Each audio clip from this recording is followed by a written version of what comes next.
Êxodo capítulo 12.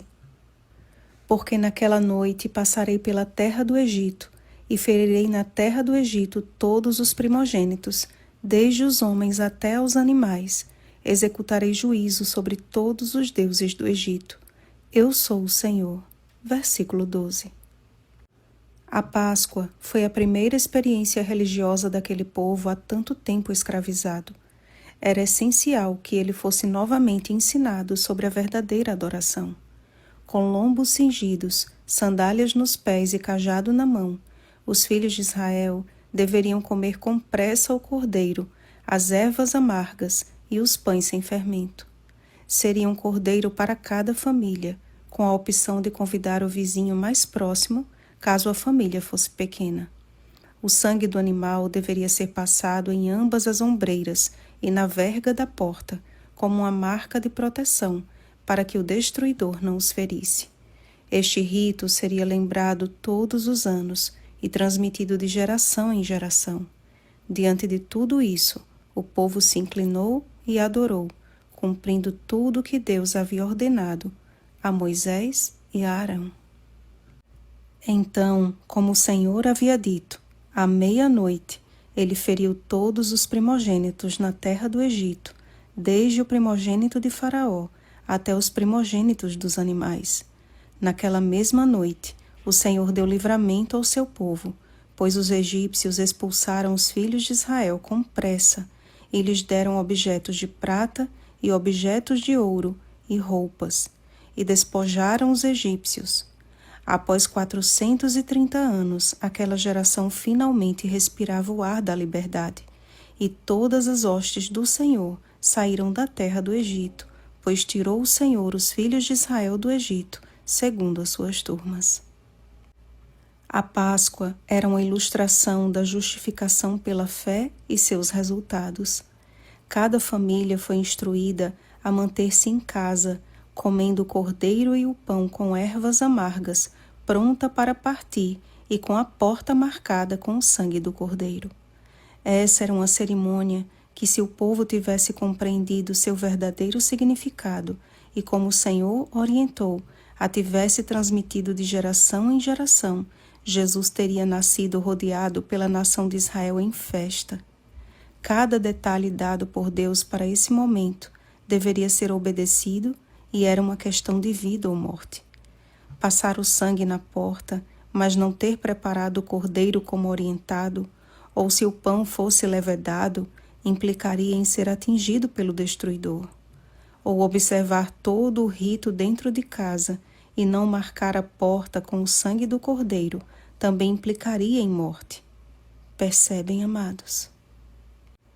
A fé de passar o sangue nos umbrais da porta deve nos impulsionar a alimentar nossa família com o cordeiro e o pão do céu.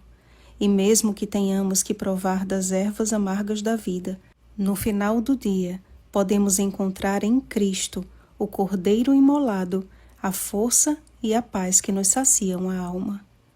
O Espírito Santo, então, preenche o nosso coração e nos mantém de malas prontas para a eternidade. Cristo, justiça nossa. Jeremias capítulo 33, versículo 16. Cristo em nós, a esperança da glória. Colossenses capítulo 1, versículo 27. Sempre foi a mensagem central das Escrituras. Era essa mensagem que Israel deveria entender, viver e compartilhar. Mas falhou em entender. Com o tempo se negou a viver e com isso tornou-se incapaz de compartilhar. Meus irmãos, o desejo do Senhor em nos libertar é muito maior do que o nosso próprio anseio por liberdade deste mundo mau. Mas por que será que ainda estamos aqui? Porque ainda não entendemos, não vivemos e, por consequência, não compartilhamos a mensagem de que Jesus é a nossa justiça. Desde o primeiro cordeiro imolado por Adão, cada sacrifício apontava para Cristo como nosso único e suficiente Salvador. A obediência de Israel deveria ser fruto da fé que tinham no Deus que havia prometido livrá-los da escravidão e da morte. Havia condições estabelecidas pelo Senhor para que o povo obedecesse. Por que achamos que é diferente conosco hoje? Se o próprio Jesus foi obediente até a morte e morte de cruz. Filipenses capítulo 2, versículo 8. Ó amados, estamos em tempos solenes e decisivos. Até quando nos comportaremos como se Jesus fosse voltar daqui a 100 anos? É tempo de andarmos com lombo cingido, sandálias nos pés e cajado na mão.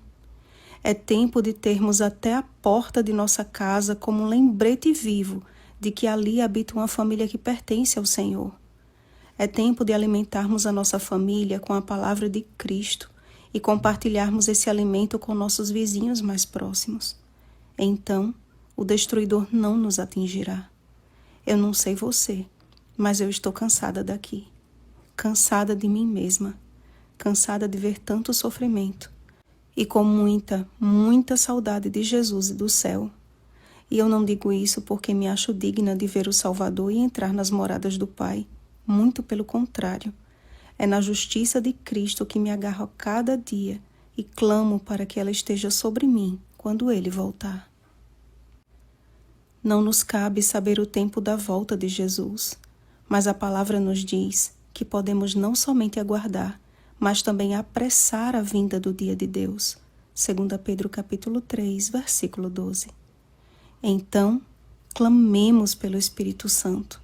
Clamemos para que mesmo nesse tempo de dormência, de sonolência, à meia-noite, Mateus capítulo 25, versículo 6, despertemos com nossas lâmpadas acesas, cheias do precioso azeite, e possamos entrar com Cristo para as bodas.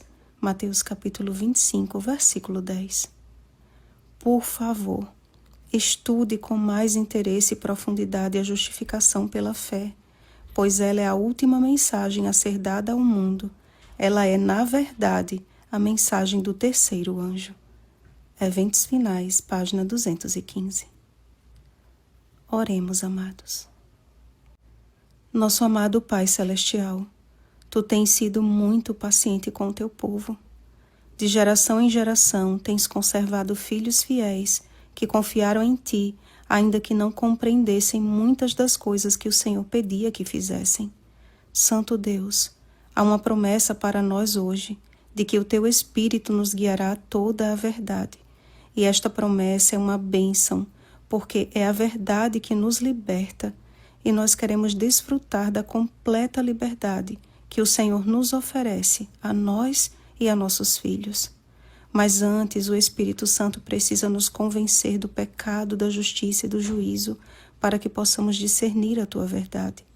Portanto, nos livra de nós mesmos e nos concede uma mente lúcida para que sejamos nesta geração filhos fiéis que vivam a Tua vontade pela fé no nosso Fiador, apressando o Seu grande dia. Que de nossa casa saia o alto clamor que amadurecerá a terra para a última colheita. Em nome de Jesus. Amém. Vigiemos e oremos. Bom dia, remanescente do Senhor. Oremos pelo batismo do Espírito Santo. Oremos uns pelos outros. Rosana Garcia Barros.